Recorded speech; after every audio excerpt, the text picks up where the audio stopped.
Salam müəllimlər, hər vaxtınız xeyir. Mən Nizami müəllim.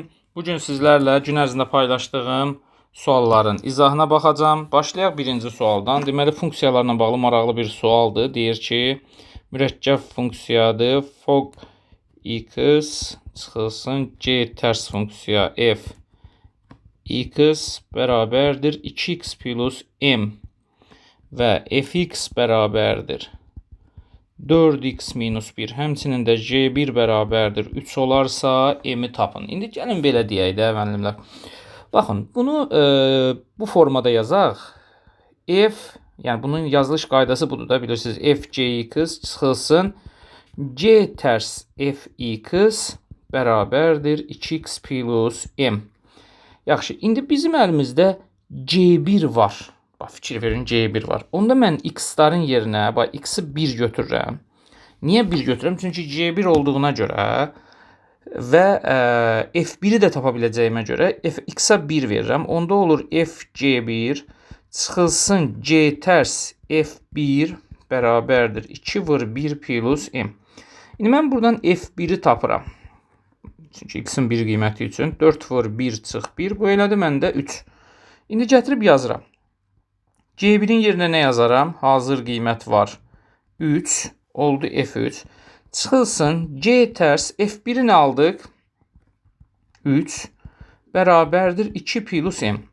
İndi C1 3-dürsə, bildiyimiz kimi C tərs 3-də 1-ə bərabərdir. Çünki siz bilirsiniz ki, FA əgər B-yə bərabərdirsə, F tərs A da bizdə F tərs B də A-ya bərabərdir. İndi gətirib yazaq yerinə. F3-ü neyniyək? F3-ü yenə buradan taparam. F3 bərabərdir 4 vur 3 çıx 1. Bu bizə verdi 11. Yəni 11 minus C tərs 3-ün yerinə nə yazıram? 1 bərabərdir 2 plus M. Buradan da M bərabərdir 8. Yəni C variantı. Növbəti suala baxaq. Növbəti sualımız da belə bir sualdır. Bu da bir funksiyalarla bağlı maraqlı bir sualdır. Deyir F mənfi sonsuzluq 2, 3 müsbət sonsuzluq, fx bərabərdir x kvadratı çıx 4x plus 7 olarsa f tərs x-i tapın. Əvvəla gəlin bu yazılışı xatırlayaq. Bu yazılış bizə nəyi bildirir? Xatırlayaq ki, bu yazılış, baxın, birinci yazılış təyin oblastıdır. İkinci yazılış qiymətlər çoxluğudur. Bax, bunu yadda saxlayaq və gəlin ilk öncə bizə verilən funksiyanın tərsini tapaq. Amma sadələşdirib daha sonra tərsini tapacağım. Hansı ki, y bərabərdir x kvadratı çıx 4x plus 7. Mən bunu yazıram. X kvadratı çıx 4x plus 4 plus 3. Yəni, x minus 2-nin kvadratı plus 3. Buradan x minus 2-nin kvadratı bərabərdir y minus 3. Hər tərəfdən kök alarsam, modul x minus 2 bərabərdir. Kök altında y minus 3. Bir şeyi xatırlayaq. Məsələn, hər hansı bir fx funksiyasıdır da, tutaq ki bu. Bunun təyin oblastı mənfi sonsuzluq 2, qiymətlər çoxluğu 3 müsbət sonsuzluqdur. Əgər biz bu funksiyanın tərsini tapsaq, təyin və qiymət yerini dəyişir də. Bilirsiniz, istənilən bir funksiyanın təyin oblastı onun tərsinin qiymətlər çoxluğudur. O zaman y daxil olur mənfi sonsuzluq 2, x daxil olur 3 müsbət sonsuzluq. İndi hələ ki mən burada tərsi tapmamışam. Sadəcə sadələşdirirəm. İndi bu x minus 2-ni verilən təyin oblastına görə, yəni mənfi sonsuzluq 2 təyin oblastına görə moduldan dəyişəni çıxaranda gördüyünüz kimi x 2-dən kiçikdirsə buradan əks çıxdı. Bərabərdir kök altında y minus 3. X bərabərdir 2 çıxılsın kök altında y minus 3. Biz bu funksiyanı sadələşdirdik. İndi gəlin bunun tərsini tapaq. Yəni f tərs x, yəni və ya y bərabərdir 2 çıxılsın kök altında x minus 3. Və həqiqətən də bax fikir verin, tərsi tapandan sonra görürük ki, funksiyanın təyin oblastı kök altından görünür ki, 3 müsbət sonsuzluqdur, x minus 3-ə görə. Və qiymətlər çoxluğu da kök altının qarşısında mənfi var deyə. Bunun ən böyük qiyməti 2-dir y-in. Niyə? Çünki kök altı 0 olsa tam 0 da ola bilmir, çünki 3 var.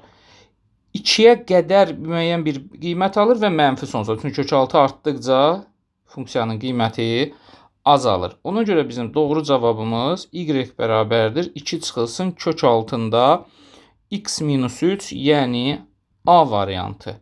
Növbəti suala keçək. Deməli, növbəti sualımız da belə bir sualdır.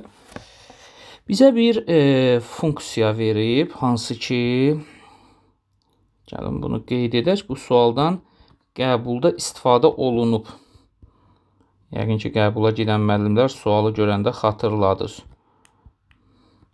Deməli, belə düşünək də, belə düşünək, qrafikimizi çəkək və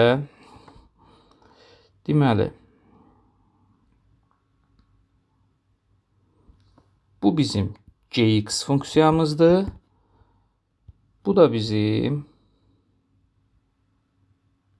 fx funksiyamızdır. Deməli, bizim burada verilənlərimiz nədir? -5, -4, 0 və 4. İndi müəllimlər, bizə deyir ki, baxın, fx vurulsun gx böyük bərabərdir 0 şərtini ödəməyən x-in tam qiymətlər sayını tapın. Əgər burada ödəməyən deyirsə, o zaman mən fx vurulsun gx-i kiçikdir 0 düşünürəm. Çünki böyük bərabərdir 0 ödəmirsə, o zaman bunu ödəyəcək kiçik bərabərdir, daha doğrusu kiçikdir 0. Bu bərabərsizliyin də ödənməsi üçün ya fx müsbət gx mənfi, ya da fx mənfi gx müsbət olmalıdır. Gəlin birinci hala baxaq. Deməli, birinci halda fx-i müsbət götürürəm. Qrafikə baxıram. Fx-in, f bizdə hansı idi? Qırmızı ilə göstərdiyim idi. Müsbət olduğu aralıqlar hansıdır? -1, 0, x oxundan yuxarıda və 4-dən müsbət sonsuzluğa. Bəs həmən intervala görə, daha doğrusu həmən bərabərsizliyin şərtinə görə gx-in mənfi olduğu aralıq haradır? -1-dən 4-ə qədər. -1-dən 4-ə qədər. İndi gəlin bunun kəsişməsinə baxaq. Hansı ki bizdə -1 var, 0 var, 4 var. Deməli, -1, 0, 4 müsbət sonsuzluq birinci haldır. -1, 4 aralığı da ikinci haldır. Və bu kəsişmə gəlir düşür. -1, 0. -1, 0 arasında tam ədəd yerləşirmi? Xeyr. Deməli, bu birinci hal ödənmədi. O zaman ikinci hala baxaq. İkinci halı nə götürürük? Fx mənfi olsun, gx müsbət olsun. İndi gəlin, baxaq görək, bu fx-in mənfi olduğu hal haradır? Fx-in mənfi olduğu hissə bura və bu hissə. Fx-in mənfi olduğu. Bunu ödəyir. Mənfi sonsuzluq, -1 və 0, 4. Bəs gx-in müsbət olduğu aralıq hansıdır? Gx-in də müsbət olduğu aralıq, baxın, bura və bura. Yəni, -5-dən -1-ə birləşdi. 4-dən bizə lazımdır gx-in müsbət olduğu interval. 4-dən müsbət sonsuzluğa. İndi bunun kəsişməsinə gəlin baxaq. Nələr var əlimdə? -5, -1, 0, 4. İlk öncə almışıq mənfi sonsuzluq, -1, 0, 4. Daha sonra isə almışıq -5, -1 və 4-dən müsbət sonsuzluq. Bunların kəsişdiyi hissə hara düşdü? -5, -1. Bura düşən tam ədədlər -4, -3, -2. Yəni 3 dənə doğru cavab C variantı. Maraqlı bir sualdır, qəbul tipli bir sualdır. Düşünürəm ki, hər kəs üçün aydındır. Sağ olun, növbəti izahlarda görüşərik.